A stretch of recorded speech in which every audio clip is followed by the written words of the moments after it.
Hi friends, myself RB Prasad. Welcome to my YouTube channel RB Edu Point. दोस्तों, यदि आप हमारे YouTube channel पर पहली बार हैं तो प्लीज़ चैनल को सब्सक्राइब कर लें ताकि हमारे द्वारा दिए गए हर तरह के वीडियो क्लिप का नोटिफिकेशन आपको मिलता रहे। जैसा कि आप जानते हैं कि पिछले वीडियो क्लिप में हमने फिजिक्स में सेल क्या होता है, सेल का विद्युत वाहक बल क्या होता है, टर्मिनल विभवांतर क्या होता है, आंतरिक प्रतिरोध क्या होता है, इन सब तथ्यों के विषय में विस्तृत रूप से देखा तथा साथ ही टर्मिनल विभवांतर, विद्युत वाहक बल तथा आंतरिक प्रतिरोध में संबंध भी स्थापित किया।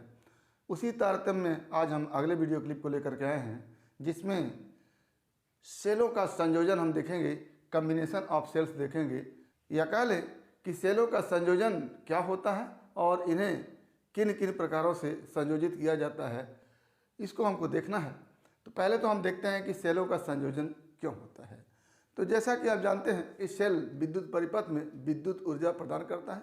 जब विद्युत ऊर्जा की अधिक आवश्यकता होती है तो हमें दो या दो से अधिक सेलों को जोड़ना पड़ता है। तो सेलों का संयोजन इसलिए किया जाता है कि परिपथ में जिस ऊर्जा को हमको चाहिए वो ऊर्जा पर्याप्त मात्रा में नहीं मिल पाती है, तो दो या दो से अधिक सेलों को आपस में जोड़ देते हैं। यही प्रक्रिया क्या कहलाती है? सेलों का संयोजन कहलाती है। अब सेलों का दो तरह से संयोजन किया जाता है। जैसा कि आप जानते हैं कि प्रतिरोधों का भी दो प्रकार से संयोजन किया जाता है, इसी तरह से सेल का भी दो प्रकार से संयोजन किया जाता है। पहला श्रेणी क्रम संयोजन, कम्बिनेशन इन सीरीज या सीरीज कम्बिनेशन, और दूसरा समांतर क्रम संयोजन, कम्बिनेशन इन पैरेलल या पैरेलल कम्बिनेशन। और इन दोनों को मिला करके एक तीसरे प्रकार का कम्बिनेशन होता है जिसको हम कहते हैं मिक्स्ड कम्बिनेशन या मिश्रित क्रम संयोजन। तो आज हम देखेंगे कि श्रेणी क्रम संयोजन क्या होता है। तो श्रेणी क्रम संयोजन में जैसे हर सेल में दो टर्मिनल होते हैं, एक पॉजिटिव टर्मिनल होता है, दूसरा निगेटिव टर्मिनल होता है। तो पहले सेल के निगेटिव टर्मिनल को दूसरे सेल के पॉजिटिव टर्मिनल से, दूसरे सेल के निगेटिव टर्मिनल को तीसरे सेल के पॉजिटिव टर्मिनल से, तीसरे सेल के निगेटिव टर्मिनल को चौथे सेल के पॉजिटिव टर्मिनल से, और यही क्रम कंटिन्यूअस करते हैं। और अंत में पहले सेल के पॉजिटिव टर्मिनल तथा अंतिम सेल के निगेटिव टर्मिनल के बीच जो रेजिस्टेंस होता है, जो उपकरण होता है, उसको जोड़ देते हैं। तो जैसा कि आप चित्र में देख रहे हैं कि ये पहला सेल है, इसका ये निगेटिव टर्मिनल है, ये दूसरा सेल है, इसका ये पॉजिटिव टर्मिनल है। तो निगेटिव टर्मिनल को पॉजिटिव टर्मिनल से जोड़ दिया। इसी प्रकार से दूसरे सेल का ये निगेटिव टर्मिनल है और तीसरे सेल का ये पॉजिटिव टर्मिनल है, पॉजिटिव और निगेटिव को जोड़ दिया। यही क्रम लगातार चलता रहता है और अंत में अंतिम सेल का ये निगेटिव टर्मिनल है, इसके तथा पहले सेल का ये पॉजिटिव टर्मिनल है, इसके बीच हम क्या करते हैं? रेजिस्टेंस को जोड़ देते हैं। यही क्रम सेलों का श्रेणी क्रम संयोजन कहलाता है। यहाँ पर n सेल जुड़े हुए हैं, पहला सेल, दूसरा सेल, तीसरा सेल, चौथा सेल, इस तरह से n सेल जुड़े हुए हैं और हर सेल का अपना एक विद्युत वाहक बल E है और आंतरिक प्रतिरोध स्मॉल r है। तो क्या हो गया कि प्रत्येक सेल का विद्युत वाहक बल E, इलेक्ट्रोमोटिव फोर्स E है, और प्रत्येक सेल का आंतरिक प्रतिरोध स्मॉल r है, और बाहर का जो प्रतिरोध है वो कैपिटल R है। यानी परिपथ में Y प्रतिरोध क्या है? कैपिटल R है। अब आप जानते हैं कि यदि कई रेजिस्टेंस होते हैं, श्रेणी क्रम में जुड़े हुए होते हैं और उनका प्रतिरोध सेम होता है, यदि कई रेजिस्टेंस श्रेणी क्रम में जुड़े हुए होते हैं और सब समान ओम के होते हैं, तो जितने प्रतिरोध होते हैं उनका अंतिम प्रतिरोध n गुना हो जाता है। जैसे हर सेल का आंतरिक प्रतिरोध स्मॉल r है और n सेल जुड़े हुए हैं, तो पूरा प्रतिरोध कितना हो जाएगा? n इंटू r हो जाएगा। इसको आप पहले भी पढ़ चुके हैं कि n प्रतिरोध और प्रत्येक r ओम के हैं, तो फाइनल उनका रेजिस्टेंस जो हो जाता है वो n इंटू r हो जाता है। तो क्या लिखेंगे कि सेल के श्रेणी क्रम में जुड़ने से उनके आंतरिक प्रतिरोध भी श्रेणी क्रम में होंगे। अतः n सेलों का संपूर्ण आंतरिक प्रतिरोध बराबर एक सेल का आंतरिक प्रतिरोध R है और n सेल है, तो n इंटू R कर देंगे तो क्या हो जाएगा? n। ये हो गया पूरा सेल का आंतरिक प्रतिरोध। अब हमको बाहर से भी एक प्रतिरोध लगा हुआ है, तो आंतरिक प्रतिरोध ये पूरा है और बाहर से एक प्रतिरोध लगा हुआ है। तो इस NR के साथ एक बाह्य प्रतिरोध श्रेणी क्रम में ही जुड़ा हुआ है, तो परिपथ का संपूर्ण प्रतिरोध क्या हो जाएगा, ये NR प्लस बाहर से एक कैपिटल R। तो क्या हो जाएगा, परिपथ का संपूर्ण प्रतिरोध बराबर NR पूरे सेलों का प्रतिरोध है और कैपिटल R बाह्य प्रतिरोध है। तो ये संपूर्ण प्रतिरोध हो गया। अब बात आती है विद्युत वाहक बल की। तो चूंकि सारे सेल श्रेणी क्रम में जुड़े हुए हैं, तो सेलों का विद्युत वाहक बल भी आपस में जुड़ जाता है। तो एक का विद्युत वाहक बल E है, 1E 2E 3E 4E इस तरह से जाएंगे तो N तक पहुंचेंगे तो N इंटू E हो जाएगा। तो N इंटू E पूरे परिपथ में लगे हुए विद्युत वाहक बल हो जाएंगे। तो पूरे परिपथ का संपूर्ण विद्युत वाहक बल बराबर एक सेल का विद्युत वाहक बल E है और N सेल श्रेणी क्रम में लगे हुए हैं, तो N इंटू E हो जाएगा, यानी NE हो जाएगा। तो ये संपूर्ण विद्युत वाहक बल हो गया और ये संपूर्ण प्रतिरोध हो गया। तो परिपथ में अगर धारा की बात करें तो ओम के नियम के अनुसार पूरा का पूरा विभवांतर बटे पूरा का पूरा प्रतिरोध। तो एक तरह से यहाँ पर विभवांतर जो है वो सेल का विद्युत वाहक बल ही है। तो पूरा का पूरा विद्युत वाहक बल बटे पूरा का पूरा प्रतिरोध। तो क्या हो जाएगा, परिपथ में धारा अगर I हो तो इस I को लिखेंगे क्या, संपूर्ण विद्युत वाहक बल बटा संपूर्ण प्रतिरोध। अब संपूर्ण विद्युत वाहक बल N इंटू E है और संपूर्ण प्रतिरोध NR प्लस कैपिटल R है। तो क्या हो जाएगा, imply that I is equal to NE बटा NR प्लस कैपिटल R। ये हो गया हमारे पास। ये तो संपूर्ण धारा हो गई। अब हम देखेंगे कि यदि बाहर का प्रतिरोध बहुत बड़ा हो इन सेलों के आंतरिक प्रतिरोध से, तब धारा का मान क्या होगा। और दूसरा कंडीशन, यदि बाहर का प्रतिरोध इन सेलों के आंतरिक प्रतिरोध से बहुत छोटा हो, बहुत कम हो, तब धारा का मान क्या होगा। तो क्या लिखते हैं कि यदि बाह्य प्रतिरोध कैपिटल R है, ये बहुत बड़ा हो आंतरिक प्रतिरोध से, is very very greater than small r, तो capital R very very greater than होगा N इंटू स्मॉल r के। इतना ज़्यादा है कि R से भी बहुत बड़ा है, N इंटू स्मॉल r से भी बहुत बड़ा है।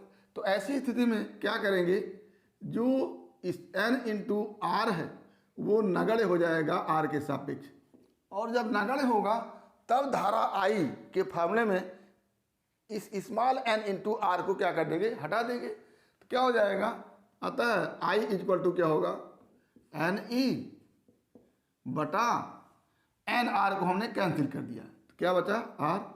इसको हम समीकरण 1 लिख लेते हैं।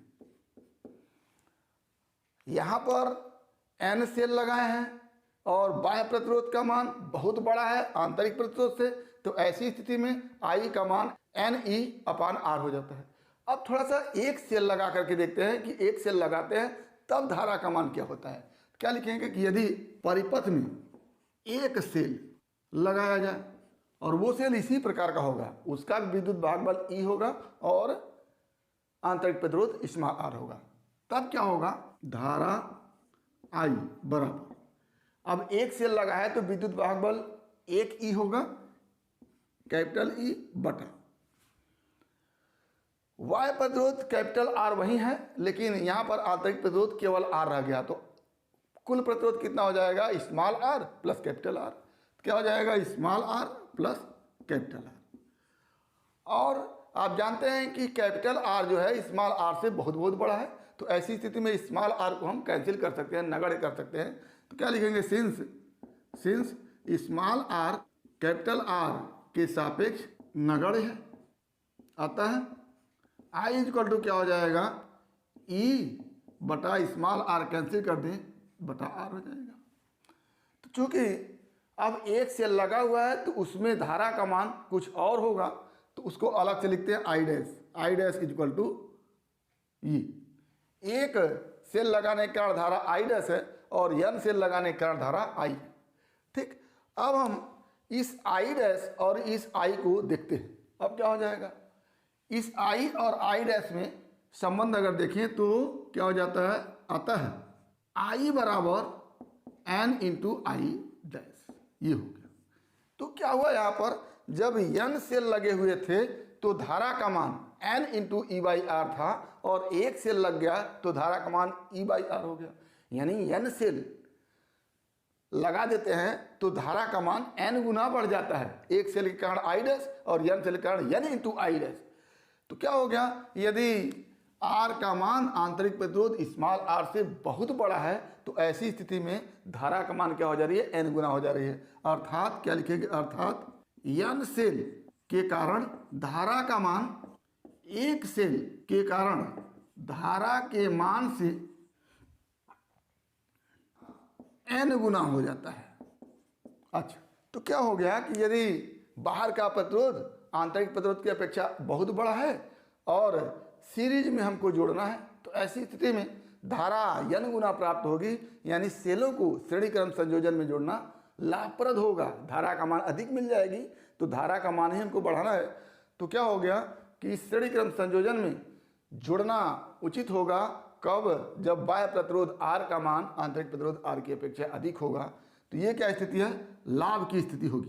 कौन सी स्थिति होगी, लाभ की स्थिति, फायदे की स्थिति कही जाएगी। अब अगर स्मॉल r को कैपिटल R की अपेक्षा बहुत छोटा कर दे, यानी कह लें कि बाहर जो प्रतिरोध लगा हुआ है वो सेल के आंतरिक प्रतिरोध से बहुत कम है, तो क्या लिखेंगे कि यदि capital R is very very less than small r, imply that capital R is very very less than N are के, यानी कैपिटल R ही नगण्य हो जाएगा एन आर के सापेक्ष, imply that capital R n are के सापेक्ष नगण्य है।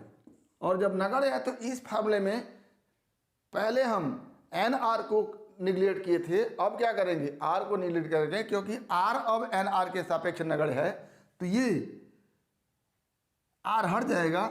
ऐसी स्थिति में आता है धारा आई इक्वल टू क्या हो जाएगा, एन ई बटा एन आर, और ये आर कैंसिल हो गया तो केवल इतना बचा, यानी ई बाई आर हो गया, ई बाई स्मॉल आर हो गया। तो यहाँ से धारा आई का मान क्या हो गया, ई बाई स्मॉल आर हो गया। ये इक्वेशन 2 कर लेते हैं, यानी अगर बाह्य प्रतिरोध का मान आंतरिक प्रतिरोध की अपेक्षा बहुत छोटा है तो n सेल जोड़ने के बाद धारा का मान ई बाई आर बचता है। ठीक, अब अगर एक ही सेल जोड़े और r का मान आप देख रहे हैं बहुत छोटा है आंतरिक प्रतिरोध स्मॉल r से, तो एक ही सेल जोड़ा जाए तो क्या होगा, यदि परिपथ में एक ही सेल लगाया जाए तब I इक्वल टू क्या हो जाएगा, इसको I डैश लिखेंगे क्योंकि n सेल लगाने के कारण धारा का मान I लिखे हैं, तो एक ही सेल लगाए तो धारा का मान I डैश लिख देते हैं। I डैश इक्वल टू एक ही सेल लगाए तो उसका विद्युत वाहक बल केवल E होगा बटा एक सेल लगाए तो उसका आंतरिक प्रतिरोध R होगा और बाहर का प्रतिरोध कैपिटल R होगा, दोनों जुड़ जाएगा तो क्या हो जाएगा R प्लस कैपिटल R, क्योंकि एक ही सेल लगाए तो यहाँ पर R ही रहेगा। अब हम जानते हैं कि ये जो कैपिटल R है स्मॉल r के सापेक्ष बहुत छोटा है, यानी कैपिटल R स्मॉल r के सापेक्ष नगण्य है। तो क्या लिखेंगे कि since capital R is very very less than small r, therefore capital R नगण्य हो जाएगा। और जब कैपिटल R नगण्य हो गया तो I डैश इक्वल टू क्या हो जाएगा, I dash equal to E बटा कैपिटल R कैंसिल हो गया, ये स्मॉल r। अब देखिएगा थोड़ा I को देखिए यहाँ इक्वेशन 2 में और I डैश को देखिए, दोनों क्या सेम है, यानी क्या हो गया, imply that I equal to I dash, यानी जब कैपिटल R स्मॉल r की अपेक्षा बहुत छोटा है तो ऐसी स्थिति में सीरीज कॉम्बिनेशन में जितना धारा n सेल के लगाने से मिल रही है उतनी ही धारा एक सेल के लगाने से मिल रही है। तो ऐसी स्थिति में ये n सेल को जोड़ना बेवकूफ़ी है, क्योंकि जब धारा के मान में कोई परिवर्तन नहीं हो रहा है तो ये लाभप्रद नहीं होगा। तो क्या लिखेंगे, अतः जब capital r is very very less than small r हो तो सेलों का श्रेणी क्रम संयोजन लाभप्रद नहीं होगा। तो श्रेणी क्रम संयोजन में हम तब जोड़ेंगे जब बाहर का प्रतिरोध आंतरिक प्रतिरोध की अपेक्षा बहुत अधिक हो, तो हमको क्या मिलेगा, लाभ होगा, लाभ की स्थिति होगी। लेकिन जब बाह्य प्रतिरोध का मान आंतरिक प्रतिरोध की अपेक्षा बहुत कम हो तो हम उसको श्रेणी क्रम में नहीं जोड़ेंगे, क्योंकि दोनों ही स्थितियों में चाहे n सेल जोड़िए चाहे एक सेल जोड़िए, दोनों ही स्थितियों में धारा का मान सेम है। तो ये हो गया हमारा सेलों का श्रेणी क्रम संयोजन, जिसमें हमने देखा कि समतुल्य धारा का मान कितना मिलता है, वो मिलता है I इक्वल टू NE बटा NR प्लस कैपिटल R। श्रेणी क्रम संयोजन में ये धारा का मान होता है।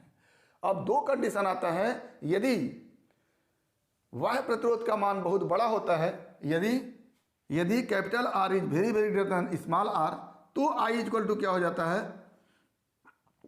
NE बटा R। दूसरा कंडीशन, यदि R is very very less than small r, तो I इक्वल टू क्या हो जाता है, E अपान R। ये तीन फार्मूले हमारे बने, 1, 2 और 3। तो श्रेणी क्रम संयोजन में समतुल्य धारा जो टोटल धारा होती है वो I इक्वल टू ये होता है फार्मूला, और जब कैपिटल R का मान बहुत बड़ा होता है तो ये फार्मूला लगा देते हैं, और जब कैपिटल R का मान बहुत छोटा होता है तो ये फार्मूला लगा देते हैं। और श्रेणी क्रम संयोजन में लाभ तभी होता है जब बाह्य प्रतिरोध का मान आंतरिक प्रतिरोध की अपेक्षा बहुत बड़ा होता है, यानी बाह्य प्रतिरोध आंतरिक प्रतिरोध की अपेक्षा बहुत बड़ा होगा तो श्रेणी क्रम संयोजन में धारा का मान बढ़ेगा। लेकिन जब बाह्य प्रतिरोध का मान आंतरिक प्रतिरोध की अपेक्षा बहुत छोटा होगा तो धारा के मान में कोई परिवर्तन नहीं होगा। अर्थात जब बाह्य प्रतिरोध बहुत बड़ा हो आंतरिक प्रतिरोध की अपेक्षा तो श्रेणी क्रम संयोजन लाभप्रद होगा। अगर बाह्य प्रतिरोध का मान आंतरिक प्रतिरोध की अपेक्षा बहुत छोटा होगा तो श्रेणी क्रम संयोजन में कोई लाभ नहीं होगा। तो ये हमारा रहा श्रेणी क्रम संयोजन। तो उम्मीद करते हैं कि टॉपिक आपको समझ में आया होगा। अगर इसमें किसी प्रकार की समस्या है तो आप हमारे YouTube चैनल के कमेंट बॉक्स में कमेंट करके अपनी समस्या का समाधान करेंगे। और यदि वीडियो क्लिप पसंद आए तो प्लीज़ लाइक करेंगे, शेयर करेंगे, साथ ही हमारे YouTube चैनल को सब्सक्राइब अवश्य करेंगे ताकि इस तरह के वीडियो क्लिप का नोटिफिकेशन आपको मिलता रहे और आपके फिजिक्स की मुकम्मल तैयारी होती रहे। तो आज बस इतना ही। अगला टॉपिक हमारा सेलों का समांतर क्रम संयोजन होगा। आगे हमारे साथ लगे रहिएगा। अगला टॉपिक अगले वीडियो क्लिप में। एक बार फिर आपके भविष्य के लिए बेस्ट ऑफ लक। धन्यवाद।